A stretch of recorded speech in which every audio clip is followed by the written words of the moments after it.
Selamat pagi anak-anak. Bagaimana kabarnya? Baik, Baik. Bu. Oke, pada pertemuan kali ini kita akan membahas tentang bab sholat. Di sini kita memasuki ke sholat fardu. Yang pertama yaitu tentang pengertian sholat fardu.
Beragama Islam berarti itu agamanya selain Islam, berarti non Islam itu tidak wajib untuk melakukan sholat. Yang kedua itu berakal sehat. Yang ketiga telah balik serta yang keempat suci dari haid dan nifas. Kemudian untuk syarat sah sholat antara lain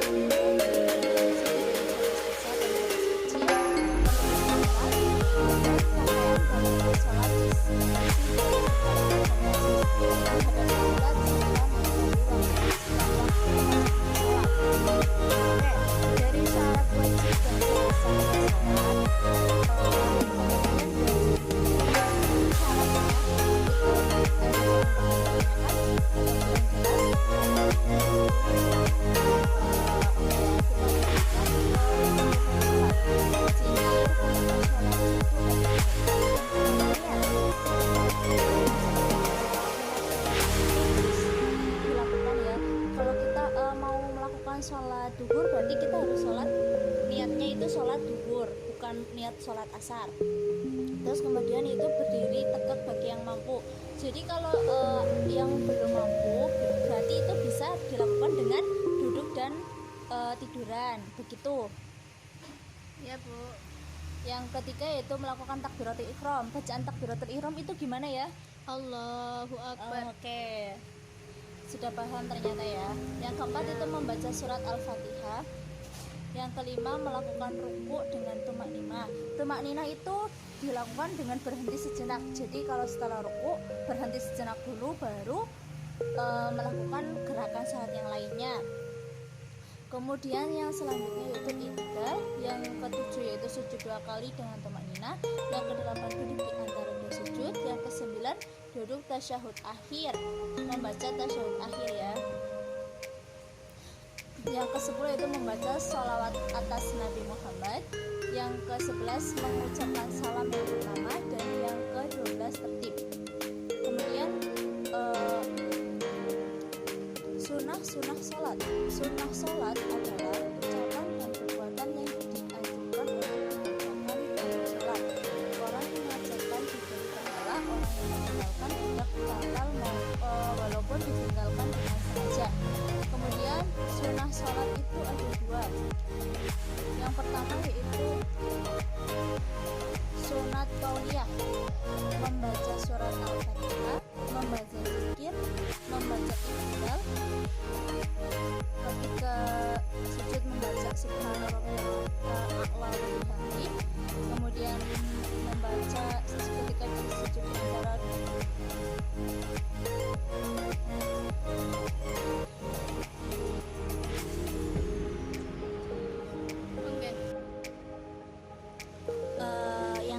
yang keenam yaitu mengucapkan salam kepada Nabi Muhammad. Yang ketujuh zikir atau doa setelah sholat. Yang Selanjutnya yaitu sunnah-sunnah fiqhiyah. Sunnah fiqhiyah adalah perilaku Rasulullah berupa perbuatan dalam sholat sunnah fiqhiyah. Antara lain membuat membaca pembatasan untuk sholat, mengangkat kedua tangan ketika takbiratul ihram, ruku dan bangkit dari duduk. Yang ketiga, meletakkan tangan kanan di atas tangan kiri. Yang keempat, melihat tempat sujud. Yang kelima, meratakan posisi tubuh ketika ruku.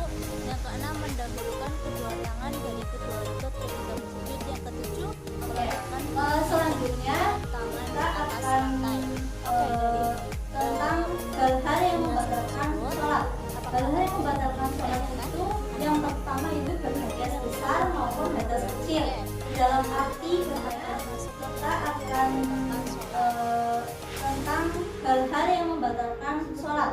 Hal-hal yang membatalkan sholat itu yang pertama itu berhadas besar maupun hadas kecil. Dalam arti berhadas di sini berarti kita itu sedang tidak bersuci ya. Terus yang kedua itu mengubah niat. Seumpama kita melakukan sholat duhur, tapi kita malah niatnya sholat isya, berarti itu sudah mengubah niat, itu sudah membatalkan sholat. Yang ketiga itu berbicara dengan sengaja. Yang keempat, meninggalkan salah satu rukun sholat dengan sengaja. Yang kelima, tertawa. Jadi kita kalau sedang tertawa di dalam sholat berarti itu sudah membatalkan sholat. Yang kelima itu membuka aurat. Yang keenam, membelakangi kiblat. Yang ketujuh, makan dan minum. Dan yang terakhir, muter itu keluar dari agama Islam. Kemudian selanjutnya itu rukun sholat. Rukun sholat di sini yang pertama yaitu rukun sholat kan ada 13. Siapa yang tahu tentang rukun sholat? Rukun sholat yang pertama yaitu niat. Artinya menyengaja di dalam hati untuk melakukan sholat. Jadi kalau kita mau sholat itu kita juga harus niat. Niat di sini berarti ada di dalam hati, kita berniat untuk sholat duhur. Kemudian yang kedua yaitu berdiri. Berdiri itu bagi orang yang mampu. Kalau kita ada orang yang sakit berarti bisa dengan duduk atau bisa dengan berbaring dan tiduran untuk melakukan sholat. Yang ketiga itu takbiratul ihram. Takbiratul ihram itu mengangkat tangan dengan membaca Allahu Akbar. Selanjutnya yaitu membaca surat Al-Fatihah. Yang kelima rukun dan tumak ninah. Tumak ninah di sini berarti berhenti sebentar. Berarti kita melakukan rukun dengan berhenti sebentar untuk tumak ninah. Yang keenam yaitu iktidal. Yang ketujuh sujud 2 kali dengan tumak ninah. Yang ke-8 duduk di antara 2 sujud dengan tumak ninah. Yang ke-9 duduk untuk tasyahud akhir. Yang ke-10 membaca tasyahud akhir di waktu duduk di rakaat yang terakhir. Yang ke-11 membaca sholawat ala nabi. Yang ke-12 mengucapkan salam yang pertama. Dan yang terakhir itu tertib, jadi dilakukan dengan tertib. Tidak salam dulu baru membaca Al-Fatihah, tapi dilakukan dengan tertib. Oke, setelah memberikan waktu diskusi dari kelompok 1 tentang pengertian sholat fardu dan syarat sholat, untuk bisa membacakan atau menjelaskan yang kalian ketahui, yang kalian maksud dari hasil diskusinya. Silakan. Ya. Jadi dari hasil diskusinya, pertama tentang pengertian sholat yaitu ibadah yang diawali dengan takbiratul ihram dan diakhiri dengan salam. Yang kedua, syarat sholat. Syarat sholat itu dibagi menjadi 2 alat. Yang pertama yang sah, suci dari hadas, menutup aurat, masuk waktu sholat, menghadap kiblat. Yang wajib harus Islam baik, suci dari haid, nakal, dan berjamaah. Oke, dari penjelasan kelompok pertama, untuk kelompok yang lain, mungkin dari kelompok 2 ada yang ditanyakan, yang belum. Silakan Mbak.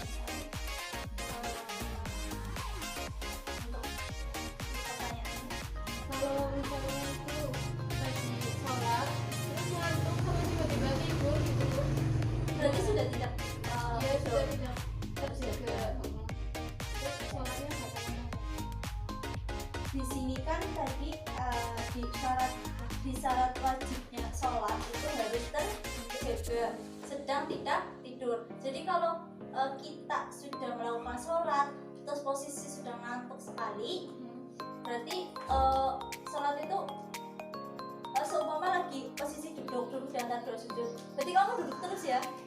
Nggak, Ya kalau sujud temennya udah pada selesai itu masih sujud dan sampai selesai ya. ya sudah, berarti otomatis sholat kamu sudah batal. Tapi temen saya mau lanjutin dulu. Ya kan kewajiban tanggungan sholat kan kamu, jadi ya kamu mbak Nisa juga harus sholat ulang ya. Sholat zuhur tadi ketiduran, berarti harus mengulang sholat zuhur. Sudah paham?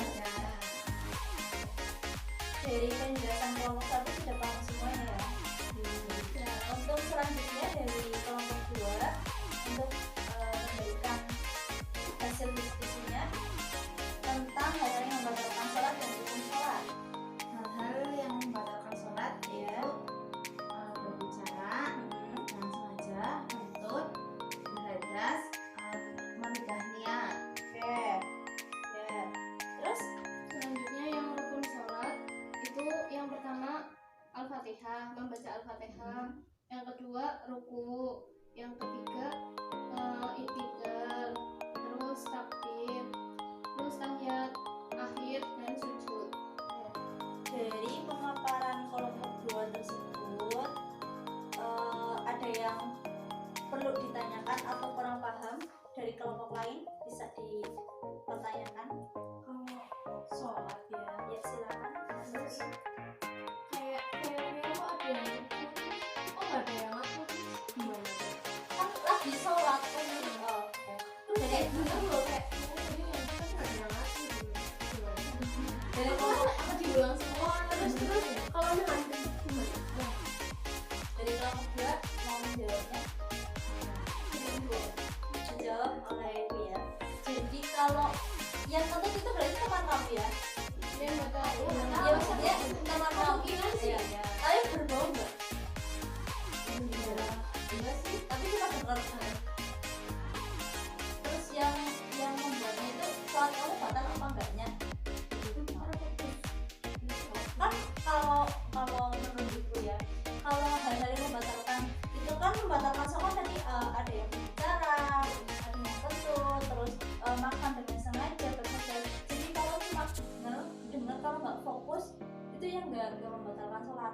Jadi wong kita sholat masih tenang, posisi hawa dan lingkungan udah tenang. Kita pikirannya masih kesana-sana kayak oh ya tadi belum ngerjain tugas, atau tadi filmnya belum selesai, atau lagi episode ini gitu. Jadi kefokusan kita itu ya nggak mengalami batalnya sholat. Jadi kalau cuma benar kentutnya itu berarti nggak batal gitu ya. Sudah dari materi tersebut sudah paham semuanya ya. Insya Allah Bu. Ada yang ditanyakan lagi? Tidak. Untuk selanjutnya